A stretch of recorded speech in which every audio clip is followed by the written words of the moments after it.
बिस्मिल्लाहिर्रहमानिर्रहीम। Welcome to point to ponder. आज की वीडियो में हम डिस्कस करेंगे why cities turn into oceans during heavy rains.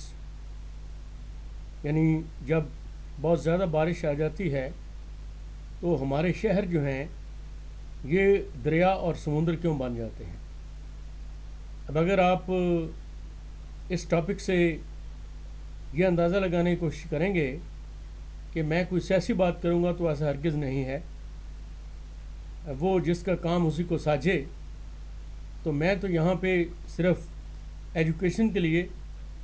Technical बातें करूँगा कि टेक्निकली हमने कहाँ पे गलती की है। तो शुरू करने से पहले मैं एक वाक़या आपको सुनाऊँगा। ये 2-3 साल पहले हम किसी शहर में रह रहे थे और वहाँ पे सख्त बारिश हुई।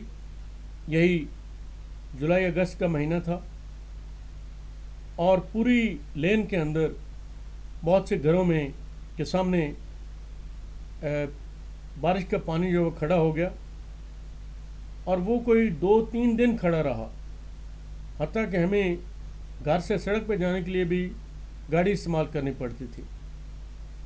तो हम 4-5 लोग यहाँ से गए, जो उस सोसाइटी जिसमें हम रह रहे थे उसके जो करता धरता लोग थे उनके पास, और मैंने उन्हें कहा कि आप अपना जो सोसाइटी का सीवरेज सिस्टम है इसकी कैपेसिटी को बढ़ाएं। तो वो काफ़ी इसके ऊपर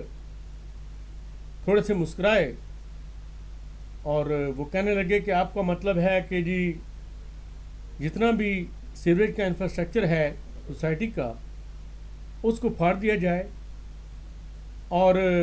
उखाड़ दिया जाए और उसके बाद उसको पाइप्स और चैम्बर्स और मेन होल्स और उसके बाद जो ड्रेन्स हैं ये सारी की सारी उखाड़ दी जाएं और फिर नई बनाई जाएं ज़्यादा साइज़ में। तो मैंने कहा कि ये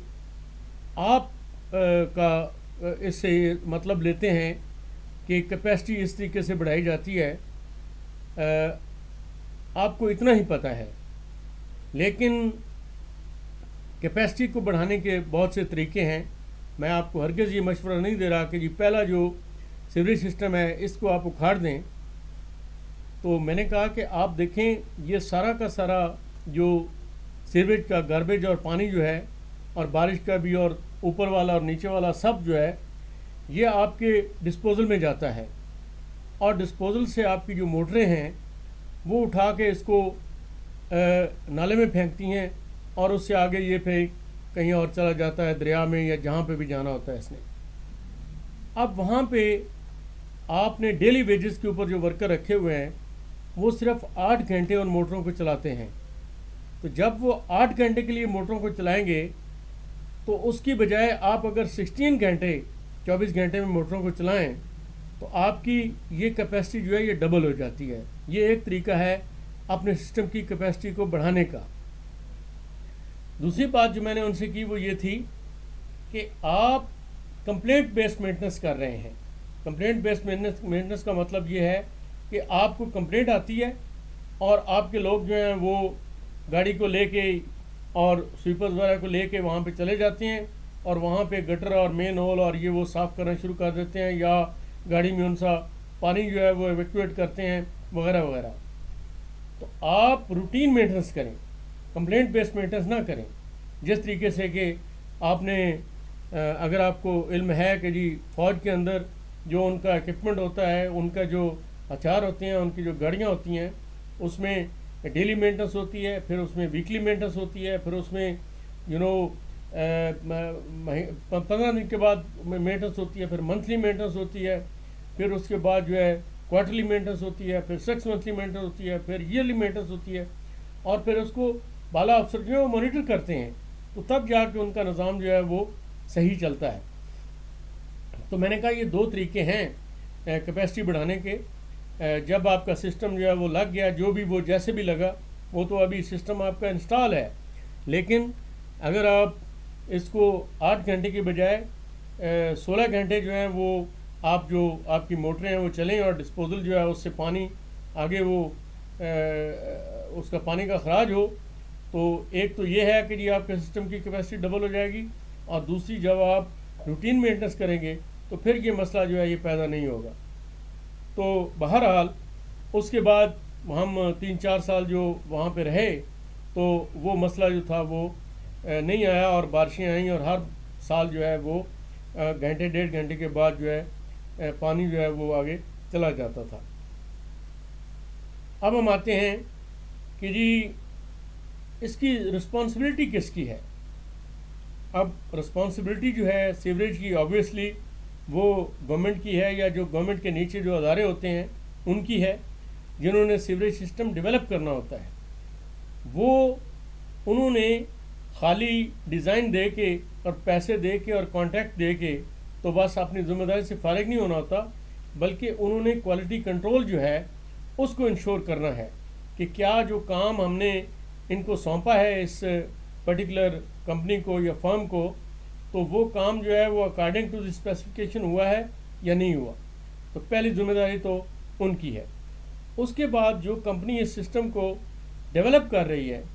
उसने क्वालिटी को अश्योर करना है, यानी गवर्नमेंट ने या उनके जो अदारे हैं उन्होंने क्वालिटी कंट्रोल करनी है और इन्होंने क्वालिटी को अश्योर करना है। और इसमें ऑब्वियसली उनके इंजीनियर्स हैं, उनके टेक्नीशियंस हैं, उनका बाकी जो अमला है, और इंजीनियर्स जो हैं वो एथिकली दे आर रिस्पॉन्सिबल कि वो जो भी उनको प्लान दिया गया है, जो उनको नक्शा दिया गया है अप्रूव करके, उसके मुताबिक 100% करेक्ट जो अपना उसको इम्प्लीमेंटेशन जो है उसकी करें और सीवरेज सिस्टम जो है वो सही बने। अच्छा, अब लेट्स से कि जी गवर्नमेंट ने या उनके अदारों ने भी अपना काम सही नहीं किया और जो कंपनी जो थी उसने भी कोई डिफेक्ट बीच में छोड़ दिए, तो अब बारी आ जाती है एडमिनिस्ट्रेशन की और मैनेजमेंट की। और अगर कोई उसमें कोताहियाँ रह भी गई हैं तो जो एडमिनिस्ट्रेशन और मैनेजमेंट होती है वो अल्हम्दुलिल्लाह इसको बेहतर मैनेजमेंट से सिस्टम को रन कर सकती है। जैसे मैंने आपको एग्जांपल दी है मैनेजमेंट की कि जी अगर पहले कोई लिमिटेशन भी थी इंफ्रास्ट्रक्चर में तो वो कैपेसिटी को बढ़ा सकते हैं by working on 16 hour basis पानी को अखराज करने से, या दे कैन दूसरा तरीका जो है वो रूटीन मेंटेनेंस जो है वो करें, बजाय इसकी कि जी वो कंप्लेंट बेस्ड मेंटेनेंस करें। अब इसके काजेज़ क्या हैं, व्हाट इज़ द रीज़न? तो काजेज़ जो दो हैं, सबसे पहले तो जो है वो है टॉयलेट का जो पानी है वो आता है, और उसके बाद जो है ये गार्बेज आती है उसके साथ, और प्लस जो फैक्ट्री का वेस्टेज है और उसके साथ जो गार्बेज आती है, वो फैक्ट्री का जो वाटर होता है और उसके साथ जो गार्बेज आती है वो आती है उसके बीच में। और उसके अलावा जो बारिश का पानी है वो आता है। फिर जो रिवर के अंदर जो स्टॉर्म्स आते हैं या जो हमारी बर्फ़ जो है वो पिघलती है, सैचिन वगैरह हैं, या दूसरे मुल्कों में जो बर्फ़ जमा हो जाती है, तो हमारे मुल्क में हम तो रिस्ट्रिक्ट रखेंगे सिर्फ इसको बारिश के पानी से। लेकिन अगर लेट से कि जी आप फ्रांस में जाते हैं तो वहाँ पे रिवर सीना जो है जिसको वो फ्रेंच में सिन रिवर कहते हैं, और इसी तरीके से इंग्लैंड के अंदर जो है लंदन में वो उसके थ्रू रिवर थेम्स जो है गुज़रता है, तो उनको वहाँ पे ज़्यादा जो ये रिवर के स्टॉर्म्स हैं उनका भी मुकाबला करना पड़ता है। तो ये इसकी काजेज़ हैं। अब आप रोड्स में अगर आप देखें तो यहाँ पे सामने आपको तस्वीर में नज़र आ रहा है कि जी सड़क है, और सड़क के साथ उन्होंने अलॉन्ग साइड एक ड्रेन बनाई हुई है, और आप उसको देख सकते हैं कि जी जो तकरीबन रेक्टेंगुलर फॉर्म में जो उसका गटरा है उसके ऊपर लोहे का जो उसका लेड उन्होंने दिया हुआ है। तो जब पानी आता है, और इसकी स्लोप आप देखें ज़रा कि स्लोप जो है उन्होंने रोड की इस तरीके से बनाई है कि जब बारिश आती है तो वो स्ट्रेट वे पानी जो है वो इस you can say main whole जो है उसके बीच में से गुजर के, तो वो सारा का सारा जो है अंडरग्राउंड जो उन्होंने साथ साथ ड्रेन बनाई हुई है उसके अंदर चला जाता है। और इसी तरीके से अगर आप देखें तो ये जो दूसरी साइड के ऊपर भी, राइट साइड के ऊपर आपको मैन होल नज़र आ रहा है, और ये गटर है, इसके नीचे एक्चुअली उन्होंने ड्रेन बनाई हुई है। अच्छा, अब हमारे जो शहर हैं इसमें क्या होता है?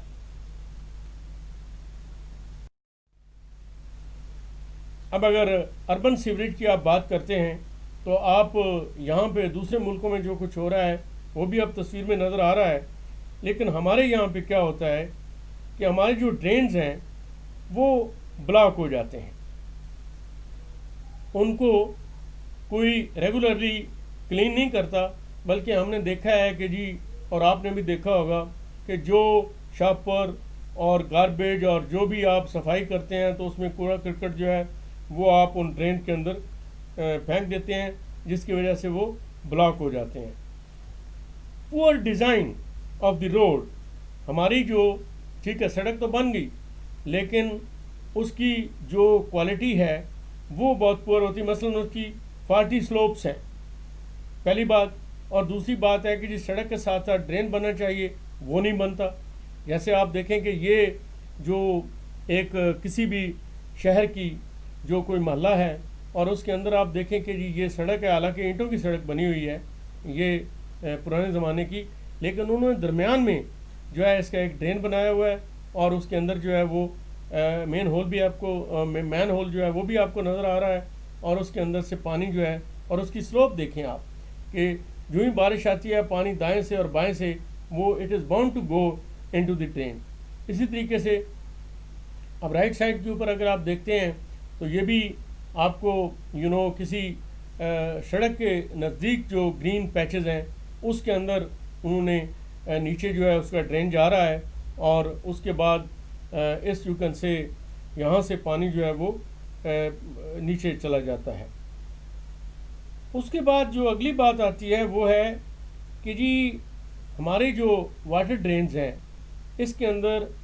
अनचेक्ड कंस्ट्रक्शन, यानी हमारे लोग, एक ज़माना होता था कि सरकार की चीज़ को कोई हाथ नहीं लगाता था। अब मुझे याद है कि जी 1966-67 में ये जो आपने रेलवे स्टेशन जो है इनके गिर्द जो चारदीवारी है वो लकड़ी की बनी होती थी, तो मुझे याद है कि हमारे रेलवे स्टेशन से एक फट्टी उसमें से किसी ने उखाड़ ली किसी मकसद के लिए, और उसकी रिपोर्ट हो गई और बाकायदा रेलवे पुलिस आई, उन्होंने उसकी इन्वेस्टिगेशन की, उस लड़के को या बंदे को पकड़ा गया, उसको जुर्माना किया गया, और उसके बाद उसकी कीमत भी वसूल की गई और 6 महीने उसको सज़ा भी हुई। तो लेकिन ये चीज़ जो है ये बस 1970 से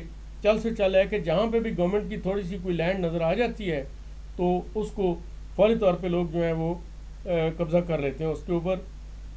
शहरों में वहाँ पे पार्किंग लॉट बना देते हैं, कोई कमर्शियल सेंटर बन जाता है, कोई शॉप्स जो हैं वो बन जाती हैं, कोई घरों के अंदर थोड़ी बहुत जो एक्सटेंशन जो है वो कर लेते हैं इसके अंदर। और गांव में आपने देखा है कि अंग्रेज़ जो थे इन्होंने बहुत पहले जो गांव बनाए तो उसके अंदर जो है उन्होंने एक जहड़ बनाया जहाँ पे जानवर पानी पीते थे, और आजकल जो है आप देखें जाके तो ज़्यादातर गांव के अंदर वो जहड़ जो है वो लोगों ने फिल कर दिए हैं और वहाँ पे अपने मकान बना लिए हैं। इसी तरीके से बहुत लंबे चौड़े बाज़ार बनाए हुए थे और उन बाज़ारों के ऊपर भी जो है इंक्रोचमेंट जो है वो हुई है। तो जिस वक्त फिर गवर्नमेंट जो है वो उनको इंक्रोचमेंट को हटाती है तो फिर वहाँ पे मीडिया में और वैसे दूसरे शोर मच जाता है कि लो जी ये गरीबों को तंग किया जा रहा है और इस तरीके से। लेकिन आप देखें कि आप कोई भी काम कर लेंगे, कोई भी एक्टिविटी कर लेंगे गलत किस्म की, उसका फॉल आउट होगा, उसका नतीजा जो है वो ज़रूर निकलेगा। जैसे कि भी आपने देखा है कि कराची के अंदर जो है वो नतीजा निकला है इन चीज़ों का, जो कि आपने ड्रेन जो थे उनको फिल करके कंस्ट्रक्शन जो है वहाँ की हुई थी, शॉप्स बनाई हुई थी और इस तरीके से पार्किंग बनाई हुई थी। फिर जो ग्रीन पैचेस छोड़े जाते हैं उसको लोगों ने सीमेंट कर दिया है, यानी अपनी गाड़ी खड़ी करने के लिए आपने देखें अगर दुकान है सामने और सड़क है तो आगे लेट से कि जी नाला है या ग्रीन पैच है तो उसके ऊपर जो सीमेंट कर दिया उसको। अब अगर सीमेंट ना करें तो फिर भी अगर वहाँ पानी आ जाता है तो वहाँ पे जो आपके ये जो सीवरेज सिस्टम वाले हैं वो आते हैं और आके जो है वो अपना उसको यू कैन से गाड़ी वाड़ी लाते हैं और वो पानी जो है वो ग्रीन पैच में अगर डाल देते हैं तो वो भी जज़ब कर लेता है पानी जो है। अगली बात जो है ये तो हो गई,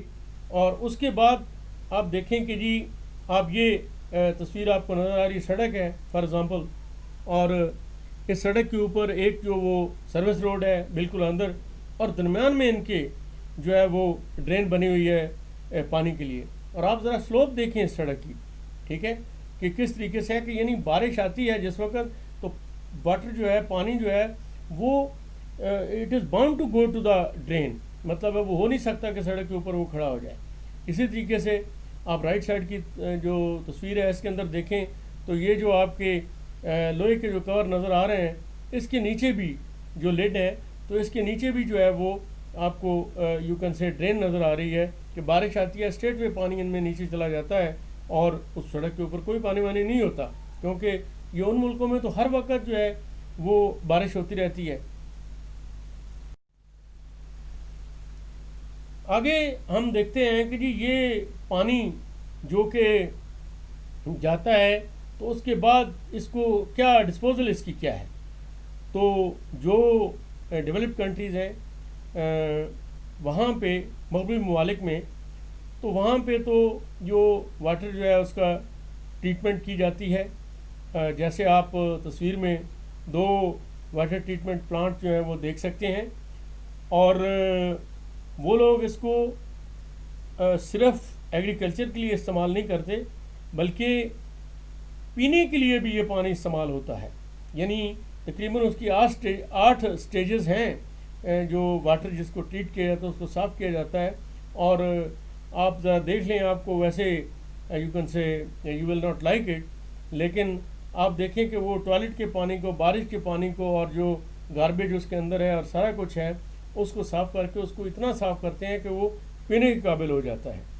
अब अगर आपने क्वेटा में जो लोग जिन्होंने देखा है, तो अगर आप क्वेटा के सबब में जाएं तो एक उस वक़्त अंग्रेज़ों ने भी वहाँ पे क्वेटा में जो है ये वाटर ट्रीटमेंट प्लांट बनाया हुआ था, लेकिन हम उसको मेंटेन नहीं कर सके और मैंने उसको अबैंडन देखा है, वो अभी ख़राब हुआ पड़ा है। मेरे ख्याल में लोया भी जो है वो लोग ले गए होंगे। तो इसी तरीके से अगले जो तस्वीरें हैं इसके अंदर भी 2 आपको जो फ़ोटो नज़र आ रही हैं ये भी you can say water treatment plant है। अब यहाँ पे कुछ बेसिक प्रिंसिपल हैं जो हमने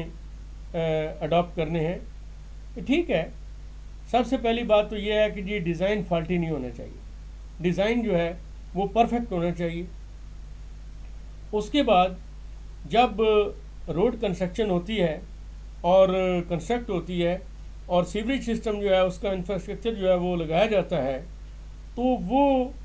उसकी कैपेबिलिटी कम नहीं होनी चाहिए। लेकिन अगर डिज़ाइन भी फॉल्टी है और कैपेबिलिटी भी कम है तो फिर जो ड्रेनेज सिस्टम की कैपेसिटी ऑब्वियसली कम है, तो then it is the job of the management and administration कि उनको बहुत एफिशिएंट होना चाहिए, और जो चीज़ें अगर डिज़ाइन में या इम्प्लीमेंटेशन में कोई कोताहियाँ रह गई हैं तो ये लोग जो है उसको यू कैन से मेकअप करें अपनी अकल से, अपने दिमाग से। तो ये चीज़ थी जिस वजह से हमारे ये जो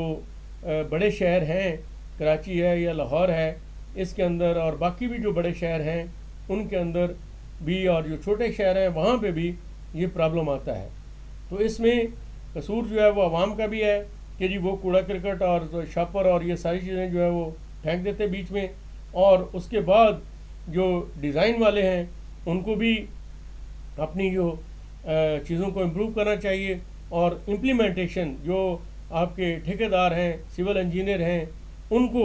वहाँ पे इम्प्लीमेंटेशन करते वक्त जो है वो अपना इस चीज़ का ख्याल रखना चाहिए। और फिर है सिस्टम जो मैनेज करते हैं बाद में जो इस्तेमाल करते हैं उनको भी अपनी अकल इस्तेमाल करनी चाहिए कि जी जो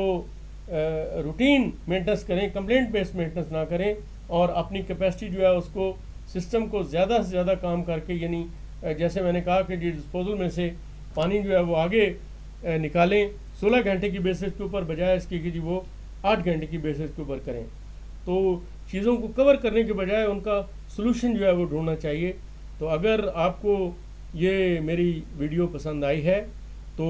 इसको, मेरे चैनल को आप लाइक करें, सब्सक्राइब करें, वीडियो को आप लाइक करें और इसको शेयर भी करें, और इंशाल्लाह ताला ये सिलसिला जो है जारी रखेंगे। मुख्तलिफ मसाइल जो हमारे कंट्री को फेस हैं, मैं अपनी जो भी मैं कोशिश कर सकता हूँ उससे सिर्फ टेक्निकली कि जहाँ पे हमारा कसूर है वहाँ पे जो नो आपको कोई सॉल्यूशंस और आगाही जो है वो मैं देता रहूँगा। Thank you very much.